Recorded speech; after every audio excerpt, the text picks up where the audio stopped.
தமிழக அரசின் budget simply waste என எதிர்க்கட்சி தலைவர் எடப்பாடி பழனிசாமி தெரிவித்துள்ளார். இது தொடர்பாக எடப்பாடி பழனிசாமி தனது எக்ஸ் பக்கத்தில் மக்களுக்கு ஒன்றுமே இல்லாத வெற்று பட்ஜெட்டை மறைக்க வீடியோ ஷூட் நடத்தியுள்ளதாக குறிப்பிட்டுள்ளார். உலக பொருளாதார அறிஞர்களுடன் இணைந்து பட்ஜெட்டை தயாரித்ததாக கூறியிருப்பது பொருளாதார ஆண்டின் நல்ல நகைச்சுவை என இபிஎஸ் கூறியுள்ளார். ரூ போட்டதால் பட்ஜெட் ஹிட் ஆகிவிட்டது என்று சினிமா வசனம் பேசுவதாக எடப்பாடி பழனிசாமி குறிப்பிட்டுள்ளார். நடப்பு பட்ஜெட் தான் தமிழ்நாட்டு அரசியல் வரலாற்றில் திமுகவின் இறுதி பட்ஜெட் என்பது மக்களின் கருத்து என தெரிவித்துள்ளார். 72 ஆண்டுகால தமிழ்நாட்டு ஆட்சிகளின் மொத்த கடனையும் 4 ஆண்டுகளில் வாங்கி கடன் வாங்குவதில் ரெக்கார்ட் பிரேக் மற்றும் பிளாக் பஸ்டர் சாதனை செய்த ஒரே முதலமைச்சர் என எடப்பாடி பழனிசாமி குறிப்பிட்டுள்ளார். முன்னாள் அமைச்சர் செங்கோட்டையனின் நடவடிக்கை அநாகரிகமானது என அதிமுக செய்தி தொடர்பு செயலாளர் வைகை செல்வன் தெரிவித்த கருத்துக்கு முன்னாள் முதலமைச்சர் ஓ பன்னீர்செல்வம், அம்மா மக்கள் முன்னேற்ற கழகத்தின் பொதுச் செயலாளர் டிடிவி தினகரன் எதிர்வினை ஆற்றிய நிலையில் அதற்கும் வைகை செல்வன் பதிலடி கொடுத்துள்ளார்.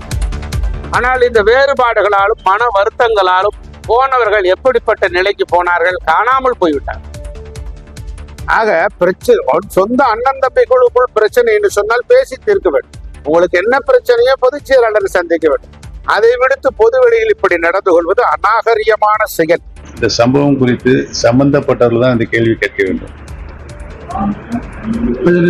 செங்கோட்டையன் அவர்கள் கழகத்தினுடைய மூத்த தலைமை கழகத்தினுடைய நிர்வாகியாக செயல்பட்டிருக்கிறார். புரட்சி தலைவர் காலத்திலிருந்து அம்மாவோட காலம் வரை அவர் கழகத்திற்கு பணியாற்றியிருக்கார் என்பதை தெரிவித்துள்ளார். சிறப்பான முறையில் செங்கோட்டையனை தூண்டி விடுறதுக்காக பேசல. செங்கோட்டையுடைய நடவடிக்கை நம்ம உங்களுக்கு தெரியும், நியாயமா இருந்தா நியாயமா இருக்குன்னு சொல்லுவோம். செங்கோட்டையன் எதற்காக வருத்தப்பட்டாரோ அது எல்லோருடைய வருத்தம். அது அம்மாவின் தொண்டர்கள், புரட்சி தலைவருடைய தொண்டர்கள் வருத்தம். மூத்த நிர்வாகியான செங்கோட்டையன் அதுல குரல் கொடுத்திருக்காரு. இன்னொன்னு சொல்றேன், அங்க உள்ளவர்களின் 90% பேருடைய மன ஓட்டத்தை அவர் வெளிப்படுத்தியிருக்காரு தான் நான் சொல்றேன். கோபத்தில் ஏதோதோ உளறி கொண்டிருக்கிறார். அமமுக கட்சி ஒரு கறிக்கோள், தின்னு கொழுகொழுன்று வளர்மை தவிர குஞ்சு பொறிக்காது என்று ஏற்கனவே பல மேடைகளில் நான் பேசியிருக்கிறேன். அந்த கருத்தை தான் மீண்டும் அவருக்கு நான் வைக்கிறேன். அரசியலில் தோற்று போனவருக்கெல்லாம் பதில் சொல்ல தேவையில்லை. 2026 தேர்தலில் திமுகவிடம் கூடுதலான தொகுதிகளை கேட்போமே தவிர அணி மாற மாட்டோம் என்று விசிக தலைவர் திருமாவளவன் தெரிவித்துள்ளார். யார் யார் புதிய புதிய கட்சிகளை தொடங்கினாலும் அவர்களுக்கு என்ன செல்வாக்கு இருந்தாலும் விடுதலை சிறுத்தைகளை அவர்களால் சேதப்படுத்த முடியாது. நடிகர்கள் கட்சி தொடங்குவதால் விடுதலை சிறுத்தைகள் கட்சி கரைந்து விடாது என்று அந்த கட்சியின் தலைவர் திருமாவளவன் தெரிவித்துள்ளார்.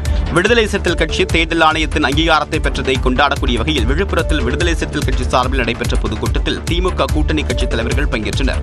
இதில் உரையாற்றிய திருமாவளவன், விஜயகாந்த் கட்சி தொடங்கும் போது விசிக கரையும் என்று பலர் கூறியது பொய்யாகிவிட்டதாக கூறினார். சினிமா கவர்ச்சியின் மூலமாக இந்த இளைஞர்களை எவராலும் திசை மாற்றிவிட முடியாது, மடைமாற்றிவிட முடியாது. நடிகர் ஒருவர் கட்சி தொடங்கிவிட்டார், இந்த இளைஞர்கள் எல்லாம் அந்த பக்கம் ஆட்டு மந்தைகளை போல் திரும்புவார்கள். ஒரு நடிகரின் பின்னால் இளைஞர்கள் அப்படி திரும்புவார்கள் என்றால் அந்த இளைஞர்கள் திருமாவளவனுக்கு தேவையில்லை. மேலும் 2026 தேர்தலில் திமுக கூட்டணியில் கூடுதலான தொகுதிகளை கேட்போம் என்றும் அதற்காக அணி மாற மாட்டோம் என்றும் திருமாவளவன் குறிப்பிட்டார்.